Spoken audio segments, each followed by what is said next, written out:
An overview. Um, our our self-worth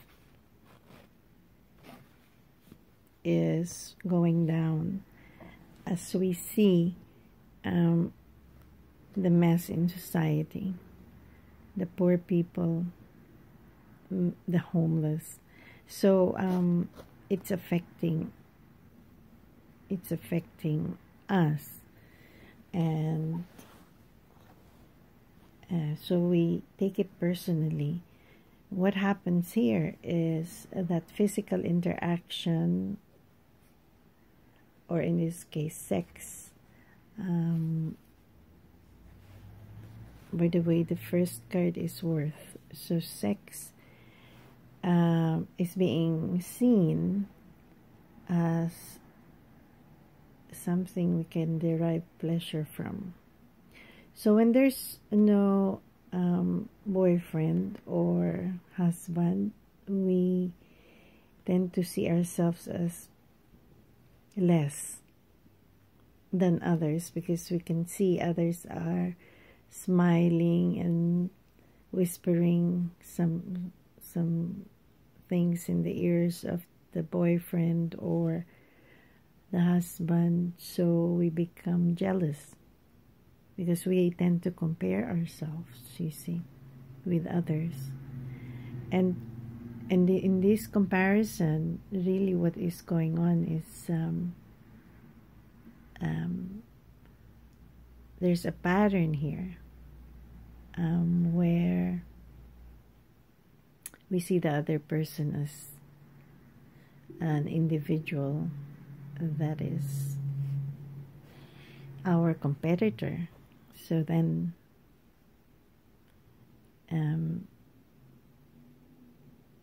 if that person is having someone to physically interact with, not necessarily sex per se, but sex is standing for physical interaction in so many different ways, where affinity is being seen as something that can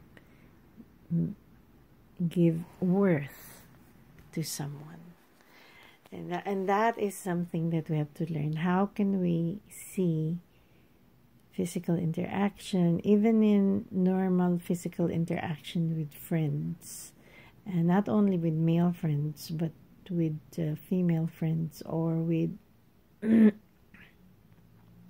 any other gender, you see,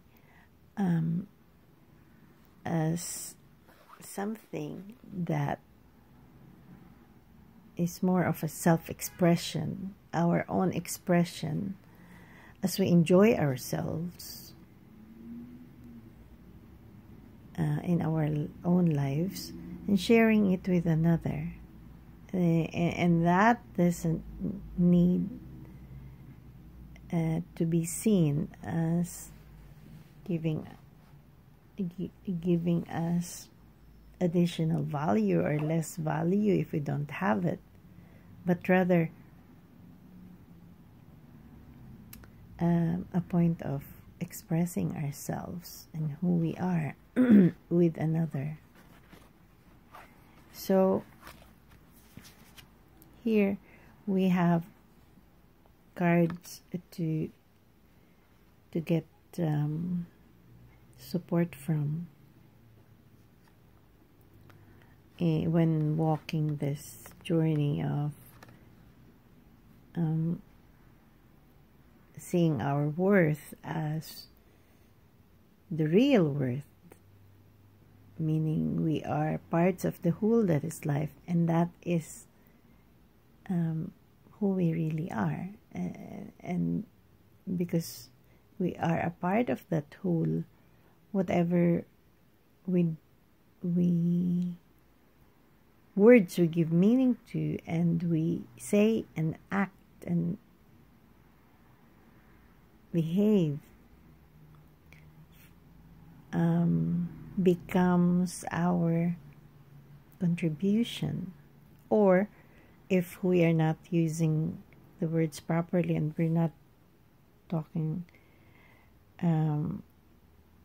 we're not saying words we give meaning to, and we're distorting it with judgment, blame, and stuff, then, we are not doing our part in creating a world that is best. So here we have other people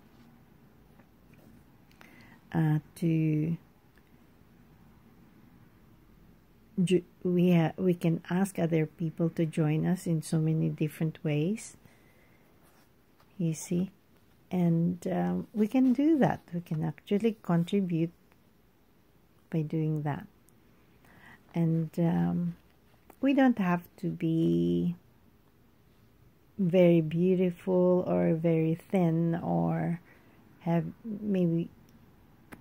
we don't need to have a partner or whatever to be able to be who we are. That is ordinariness, meaning who we are as part of the whole that is life. That's ordinary. But then it is what is? It is the truth. And so if we leave that, we are really by giving meaning to words and expanding the meaning of our living, then we are on our way to changing ourselves and changing and contributing to social change. You see, one word that is going to support us really well is the word trust. Trust that whatever the mind says to postpone this and to not get into this self-change part of it is not real. It is how the mind works if we haven't really worked on the mind. But it will change as we work on it and release our judgments, blame, and comparisons and jealousies, stuff like that. So that is the general overview of our reading today at this moment.